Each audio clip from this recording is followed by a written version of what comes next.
Hi guys, இன்னைக்கு நாம என்ன பார்க்க போறோம்னு பாத்தீங்கன்னா ஜோஹோல கேட்ட ரவுண்ட் ஆஃப் ப்ரோக்ராமிங் கொஸ்டின்ஸ் பத்தி தான் பார்க்க போறோம். சோ வாங்க வீடியோக்குள்ள போகலாம். சோ ஃபர்ஸ்ட் நம்ம கொஸ்டின் பார்த்துடலாம். Number system with 3 and 4. Form a number system with only 3 and 4. Find the nth number of this number system. So இந்த கொஸ்டினை பேஸ் பண்ணி கீழே ஒரு எக்ஸாம்பிள் கொடுத்திருக்காங்க பாருங்க. இன்புட்ல 10 அப்படின்னு கொடுத்திருக்காங்க அண்ட் அவுட்புட்ல 344 பிரிண்ட் ஆயிருக்கு. சோ சிம்பிளா சொல்லணும் அப்படின்னா வெறும் 3 and 4 வச்சு ஒரு நம்பர் சிஸ்டம் ஃபார்ம் பண்ணிருக்காங்க அண்ட் அந்த நம்பர் சிஸ்டம்ல இருக்கிற 10th டிஜிட்டை இன்புட்டா வாங்கியிருக்காங்க அண்ட் அவுட்புட்ல அந்த 10th டிஜிட்டை பிரிண்ட் பண்ணிருக்காங்க. ஓகே, இந்த லாஜிக்கை எப்படி நம்ம ஜாவா ப்ரோக்ராமிங் லாங்குவேஜ் யூஸ் பண்ணி கிராக் பண்றதுன்னு பார்க்கலாம். சோ ப்ரோக்ராம் இம்ப்ளிமெண்டேஷன் ஆல்ரெடி பண்ணியாச்சு. இப்போ நான் அதை உங்களுக்கு எக்ஸ்பிளைன் பண்றேன். சோ மெயின் ப்ரோக்ராம்ல பாத்தீங்கன்னா இனிஷியலா n அப்படின்ற ஒரு வேரியபிள் டிக்ளேர் பண்ணிருக்கோம் அண்ட் அதோட வேல்யூ 5ன்னு செட் பண்ணிருக்கோம். அதுக்கப்புறமா nth நம்பர்ன்ற ஒரு ஸ்ட்ரிங்கை டிக்ளேர் பண்ணிருக்கோம் அண்ட் அந்த வேரியபிளுக்கு ஃபைண்ட் nth நம்பர் அப்படின்ற ஒரு மெத்தடை கால் பண்ணிருக்கோம். அப்படி கால் பண்ணும்போது உள்ள n வேல்யூவை பாராமீட்டரா பாஸ் பண்றோம். ஓகே, இப்போ இந்த ஃபைண்ட் nth நம்பர் மெத்தடோட இம்ப்ளிமெண்டேஷனை பார்த்துடலாம். Public static string find nth number. So இந்த மெத்தடோட ரிட்டர்ன் டைப் பாத்தீங்கன்னா ஸ்ட்ரிங்கா இருக்கு. சோ கண்டிப்பா ஒரு ஸ்ட்ரிங்கை தான் ரிட்டர்ன் பண்ணும். சோ இனிஷியலா பாத்தீங்கன்னா நம்ம sb அப்படின்ற ஒரு வேரியபிளை கிரியேட் பண்றோம் அண்ட் ஸ்ட்ரிங் பில்டர் ஆப்ஜெக்டையும் கிரியேட் பண்றோம். அதுக்கப்புறமா பாத்தீங்கன்னா ஒரு while லூப் ஒன்னு யூஸ் பண்ணிருக்கோம். while n greater than 0வா இருந்துச்சுன்னா மட்டும்தான் இந்த லூப் எக்ஸிக்யூட் ஆகும். அண்ட் இந்த while லூப்குள்ள பாத்தீங்கன்னா if n modulus 2 equal to 0வா இருந்துச்சு அப்படின்னா SB ஸ்ட்ரிங்ல இருக்கிற 0th இண்டெக்ஸ் பொசிஷன்ல 4 அப்படின்ற வேல்யூவை இன்சர்ட் பண்றோம்.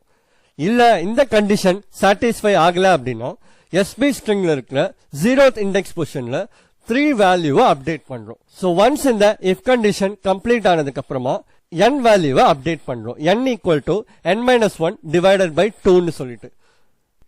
ஓகே, இப்போ இந்த ப்ராசஸ் ஒரு எக்ஸாம்பிள் வச்சு சொன்ன அப்படின்னா உங்களுக்கு ஈஸியா புரியும்.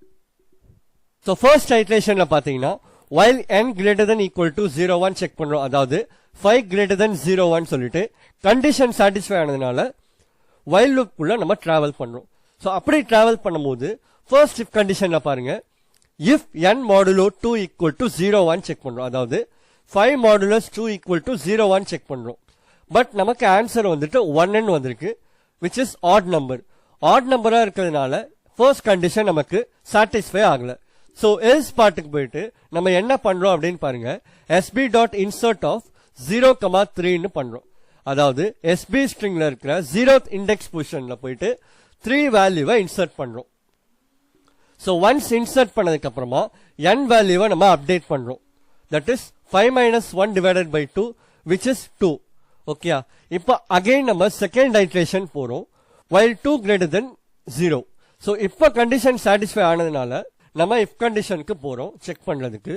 So n modulo 2 equal to 0-1 check பண்ண சொல்றாங்க. அதாவது 2 modulo 2 equal to 0-1. சோ இந்த இடத்துல நமக்கு ஈவன் நம்பர் தான் கிடைச்சிருக்கு. சோ கண்டிஷன் சாட்டிஸ்ஃபை ஆனதுனால நம்ம SB ஸ்ட்ரிங்கோட 0th இண்டெக்ஸ் பொசிஷன்ல 4 வேல்யூவை இன்சர்ட் பண்றோம். இப்போ நமக்கு ப்ரீவியஸா SB ஸ்ட்ரிங் பாத்தீங்கன்னா 3 இருந்துச்சு. இப்போ நம்ம 4 இன்சர்ட் பண்ணதுனால SB ஸ்ட்ரிங் எப்படி மாடிஃபை ஆயிருக்கும்னு பாத்தீங்கன்னா SB equal to 43ன்னு மாடிஃபை ஆயிருக்கும். அதுக்கப்புறமா அகைன் நம்ம n வேல்யூவை அப்டேட் பண்றோம்.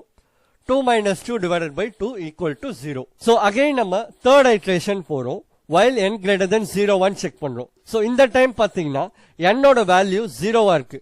சோ while loop குள்ள நம்ம போகாம டைரக்டா வெளியே வந்துரும். சோ ஒன்ஸ் லூப்பை விட்டு வெளியே வந்ததுக்கு அப்புறமா நம்ம sb.toStringன்னு சொல்லிட்டு ரிட்டர்ன் பண்ணுவோம். சோ கடைசியா நமக்கு வேல்யூ பாத்தீங்கன்னா 43ன்னு ரிட்டர்ன் ஆயிருக்கும். ஓகே, இப்போ உங்களுக்கு இந்த லாஜிக் புரியும் நினைக்கிறேன். சோ சிம்பிளா சொல்லணும் அப்படின்னா இனிஷியலா நமக்கு கிடைச்ச nth நம்பரோட வேல்யூவை ஈவனா ஆடான்னு செக் பண்றோம். ஈவனா இருந்துச்சு அப்படின்னா ஸ்ட்ரிங்கோட 0th இண்டெக்ஸ் பொசிஷன்ல 4 ஆட் பண்றோம். ஆடா இருந்துச்சு அப்படின்னா ஸ்ட்ரிங்கோட இண்டெக்ஸ் பொசிஷன்ல 3 வேல்யூவை இன்சர்ட் பண்றோம். அண்ட் அதே மாதிரி ஒரு வாட்டியும் n வேல்யூவை அப்டேட் பண்றோம். இதுதான் கான்செப்ட். ஓகே, சோ ஒன்ஸ் இந்த ஃபைண்ட் nth நம்பர் மெத்தட் வேல்யூவை ரிட்டர்ன் பண்ணதுக்கு அப்புறமா நமக்கு மெயின் ப்ரோக்ராம்ல nth நம்பரோட வேல்யூ கிடைச்சிரும். சோ ஒன்ஸ் கிடைச்சதுக்கு அப்புறமா பிரிண்ட் ஸ்டேட்மெண்ட்ல போயிட்டு the nth number in the sequence னு சொல்லிட்டு nth நம்பர் வேல்யூவை டிஸ்ப்ளே பண்ணிடுவோம். ஓகே, இப்போ நம்ம அவுட்புட் செக் பண்ணி பார்க்கலாம்.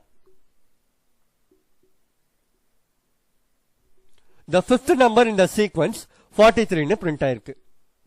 சோ இப்போ நம்ம 10th நம்பரை இன்புட்டா கொடுக்கலாம்.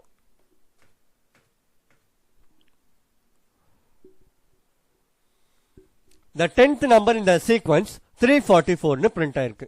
சோ லாஸ்டா நம்ம அவுட்புட்டும் வெரிஃபை பண்ணி பார்த்தாச்சு. இந்த ப்ரோக்ராம் உங்க எல்லாருக்கும் புரிஞ்சிருக்கும்னு நினைக்கிறேன். புரிஞ்சிருந்தா லைக் பண்ணுங்க, ஷேர் பண்ணுங்க அண்ட் கமெண்ட் பண்ணுங்க. மறக்காம நம்ம சேனலை சப்ஸ்கிரைப் பண்ணிக்கோங்க. பக்கத்துல இருக்க பெல் ஐக்கானை கிளிக் பண்ணிக்கோங்க.